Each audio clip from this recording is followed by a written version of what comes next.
Hello दोस्तों, मैं हूं Kashdeep Verma. Hindi voice notes YouTube channel में इंडियन ज्योग्राफी के इस 28 राज्यों की सीरीज में आपका स्वागत है। दोस्तों, आप भी इस सीरीज का हिस्सा बन सकते हैं हमारे चैनल हिंदी वॉइस नोट्स को सब्सक्राइब करके। दोस्तों, आज के इस क्लास में हम लोग पश्चिम बंगाल के बारे में पढ़ेंगे। तो चलिए वीडियो स्टार्ट करते हैं। देखिए, पश्चिम बंगाल का गठन हुआ था 1 नवंबर 1956 को। पश्चिम बंगाल का गठन हुआ था 1 नवंबर 1956 को। पश्चिम बंगाल का राजधानी है कोलकाता। पश्चिम बंगाल का राजधानी है कोलकाता। पश्चिम बंगाल का प्रमुख भाषा है बंगाली और अंग्रेजी। पश्चिम बंगाल का प्रमुख भाषा है बंगाली और अंग्रेजी। देखिए, भारत का लगभग 66.5% जूट उत्पादन पश्चिम बंगाल में लिया जाता है। देखिए, पश्चिम बंगाल में लगभग भारत में जितने भी जूट उत्पादन होते हैं उसमें से 66.5% जूट का उत्पादन पश्चिम बंगाल में होता है। ठीक है। पश्चिम बंगाल का प्रमुख भोजन है मछली भात। यहाँ के लोग मछली और भात खाना बहुत पसंद करते हैं। पश्चिम बंगाल के लोग का प्रमुख भोजन है मछली भात। पश्चिम बंगाल के लोग मछली भात खाना बहुत पसंद करते हैं। पश्चिम बंगाल का प्रमुख मिठाई है रसगुल्ला, और ऐसा माना जाता है कि रसगुल्ले का आविष्कार भी पश्चिम बंगाल में हुआ है। पश्चिम बंगाल का प्रमुख मिठाई है रसगुल्ला, और रसगुल्ला का आविष्कार भी पश्चिम बंगाल में हुआ है, ऐसा कहा जाता है। ठीक है। उसके बाद देखते हैं हम लोग पश्चिम बंगाल का राजकीय। देखिए, पश्चिम बंगाल का राजकीय जीव है मत्स्य पालन बिल्ली, जिसे फिशिंग कैट भी कहा जाता है। फिशिंग बिल्ली या फिशिंग कैट कहा जाता है। ठीक है। पश्चिम बंगाल का राजकीय पक्षी है सफेद गले वाला किंगफिशर। पश्चिम बंगाल का राजकीय पक्षी है सफेद गले वाला किंगफिशर। राजकीय वृक्ष है पश्चिम बंगाल का चटियन, या जिसे सप्तपर्ण भी कहा जाता है। पश्चिम बंगाल का राजकीय पुष्प है शेफाली, जिसे हरसिंहार भी कहा जाता है। ठीक है। पश्चिम बंगाल का राजकीय भाषा है बंगाली या बांग्ला। देखिए, राजकीय जीव मत्स्य पालन बिल्ली, राजकीय पक्षी सफेद गले वाला किंगफिशर, राजकीय वृक्ष चटियन, राजकीय पुष्प शेफाली, राजकीय भाषा बंगाली या बांग्ला। उसके बाद हम लोग पश्चिम बंगाल के बारे में कुछ महत्वपूर्ण तथ्य देखते हैं। देखिए, पश्चिम बंगाल राज्य का आय का एक बड़ा हिस्सा कृषि से आता है। पश्चिम बंगाल की आय का एक बड़ा हिस्सा कृषि से आता है। देखिए, राज्य के 65% हिस्से में धान की खेती किया जाता है। पश्चिम बंगाल राज्य के 65% हिस्से में धान की खेती किया जाता है, और देश की कुल खपत का लगभग 14% चावल इसी राज्य से आता है। देश की कुल खपत का लगभग 14% चावल इसी राज्य से आता है। देखिए, 65% हिस्से में धान का खेती होता है, और 14% जो भारत में जितना भी चावल खपत होता है उसका 14% पश्चिम बंगाल से आता है। देखिए, पश्चिम बंगाल में दुर्गा पूजा बड़े धूमधाम से मनाया जाता है। पश्चिम बंगाल में दुर्गा पूजा बड़े धूमधाम से मनाया जाता है। देखिए, दुनिया का पहला टर्म लाइब्रेरी पश्चिम बंगाल से शुरू हुआ था। दुनिया का पहला टर्म लाइब्रेरी पश्चिम बंगाल से शुरू हुआ था। ठीक है। भारत का जो सबसे बड़ा रेलवे स्टेशन है हावड़ा रेलवे स्टेशन, भारत का जो सबसे बड़ा हावड़ा रेलवे स्टेशन है वह इसी राज्य में स्थित है। पश्चिम बंगाल का कोलकाता बंदरगाह भारत का सबसे पुराना बंदरगाह है। पश्चिम बंगाल का कोलकाता बंदरगाह भारत का सबसे पुराना बंदरगाह है। ठीक है। पश्चिम बंगाल का दार्जिलिंग पूरे विश्व में चाय के लिए प्रसिद्ध है। पश्चिम बंगाल का दार्जिलिंग पूरे विश्व में चाय के लिए प्रसिद्ध है, और भारत का 25% चाय का उत्पादन इसी राज्य से किया जाता है। ठीक है। उसके बाद देखते हैं हम लोग पश्चिम बंगाल की प्रमुख नदियां। देखिए, पश्चिम बंगाल का प्रमुख नदी है गंगा नदी, हुगली नदी, दामोदर नदी, भागीरथी नदी, मयूराक्षी नदी। ठीक है। उसके बाद देखते हैं हम लोग पश्चिम बंगाल की प्रमुख जनजाति। ठीक है। पश्चिम बंगाल का प्रमुख जनजाति है भूमिज, संथाल, लेपचा, समचा, संतल, भूटिया। ये सब पश्चिम बंगाल के प्रमुख जनजाति हैं। उसके बाद देखते हैं हम लोग पश्चिम बंगाल के प्रमुख झील। देखिए, पश्चिम बंगाल के प्रमुख झील है मोती झील, रविंद्र सरोवर झील।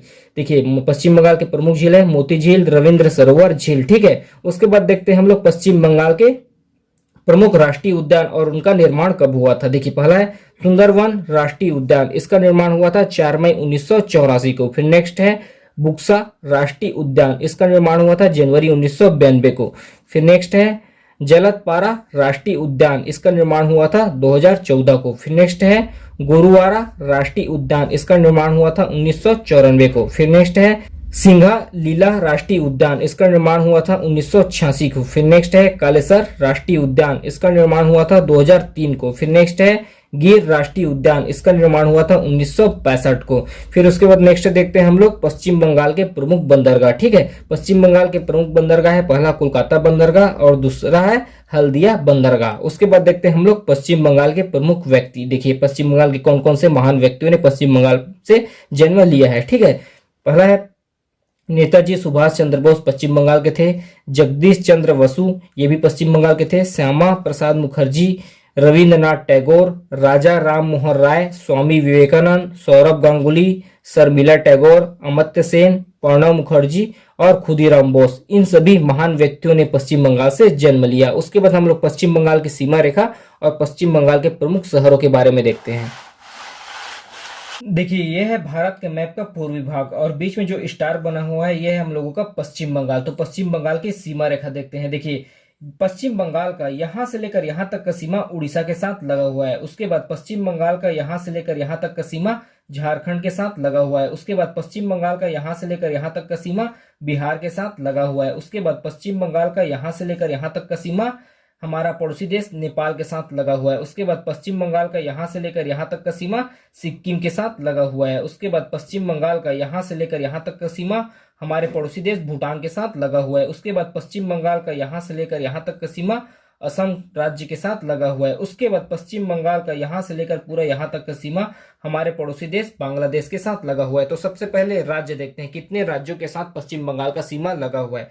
तो उड़ीसा एक, दूसरा झारखंड, तीसरा बिहार, चौथा सिक्किम और पांचवा असम। तो इन 5 राज्यों के साथ पश्चिम बंगाल का सीमा लगा हुआ है। अब देश देखते हैं। देखिए, पहला है यहाँ पर नेपाल, दूसरा भूटान और तीसरा बांग्लादेश। तो 3 देश और 5 राज्यों के साथ पश्चिम बंगाल का सीमा लगा हुआ है। उसके बाद देखिए, इसी मैप को मैंने यहाँ थोड़ा बड़ा बनाया क्योंकि मेरे को पश्चिम बंगाल के कुछ प्रमुख जगहों को डिफाइन करना है। ठीक है, तो ये देखिए, यह है पश्चिम बंगाल का मैप। पश्चिम बंगाल के मैप में देखिए, यहाँ पास पश्चिम बंगाल का एक शहर है दार्जिलिंग। देखिए, दार्जिलिंग प्रमुख हिल स्टेशन है और चाय उत्पादक क्षेत्र है। दार्जिलिंग प्रमुख हिल स्टेशन है और चाय उत्पादक क्षेत्र है। देखिए, भारत का लगभग 25% चाय का उत्पादन दार्जिलिंग से किया जाता है। देखिए, दार्जिलिंग प्रमुख हिल स्टेशन है और चाय उत्पादक क्षेत्र है। यहाँ से लगभग 25% चाय का उत्पादन लिया जाता है। ठीक है, उसका देखते हैं, नीचे आते हैं। देखिए, यहाँ पर है आसनसोल। देखिए, ये दामोदर नदी के किनारे बसा हुआ है और कोलकाता के बाद राज्य का दूसरा सबसे बड़ा शहर है। देखिए, आसनसोल यह दामोदर नदी के किनारे बसा हुआ शहर है और कोलकाता के बाद पश्चिम बंगाल राज्य का दूसरा सबसे बड़ा शहर है। ठीक है, उसके बाद नीचे आते हैं। देखिए, यह है बर्नपुर। देखिए, इसको के 3 प्रमुख केंद्रों में से एक केंद्र यहाँ पास है बर्नपुर में। ठीक है, उसके बाद नीचे आते हैं। देखिए, यहाँ पास है रानीगंज। रानीगंज भारत का प्रथम कोयला खान है। रानीगंज भारत का प्रथम कोयला खान है और भंडारण की दृष्टि से भारत का दूसरा सबसे बड़ा भंडारण क्षेत्र है कोयले का। ठीक है, उसके बाद नीचे आते हैं। देखिए, यहाँ पास है खड़गपुर। भारत का सर्वप्रथम भारतीय प्रौद्योगिकी संस्थान यहीं पर बना था। भारत का सर्वप्रथम भारतीय प्रौद्योगिकी संस्थान यहीं पर बना था। ठीक है, उसके बाद देखते हैं। देखिए, यह है कालिंपोंग। यह प्रमुख हिल स्टेशन है और प्रमुख फूल उत्पादक क्षेत्र है। ठीक है, उसके बाद नीचे आते हैं। देखिए, यहाँ पास है सिंगूर। यहाँ पर टाटा लकटकिया कार नैनो का उत्पादन क्षेत्र बना था। ठीक है, उसका नीचे आते हैं। देखिए, यहाँ पास है हावड़ा। यहाँ पास हावड़ा ब्रिज है जो हुगली नदी पर बना हुआ है। भारत का प्रसिद्ध हावड़ा ब्रिज है जो हुगली नदी पर बना हुआ है, जिसका नाम परिवर्तन करके रविंद्र सेतु रखा गया है, लेकिन आज भी इसको हावड़ा ब्रिज के नाम से ज्यादा जाना जाता है। ठीक है, फिर नीचे आते हैं। देखिए, यहाँ पास है कोलकाता। कोलकाता देखिए, 1699 में जाब चाणार्क ने कोलिकाता, सूतानाटी और गोविंदपुर इन तीनों शहरों को मिलाकर कोलकाता शहर बसाया था। ठीक है, 1699 में जाब चाणार्क ने कोलिकाता, सूतानाटी, गोविंदपुर इन तीनों शहर को मिलाकर कोलकाता शहर बसाया था। ठीक है, भारत का प्रथम तैरता हुआ बाजार कोलकाता में खोला गया है। भारत का प्रथम तैरता हुआ बाजार कोलकाता में खोला गया है।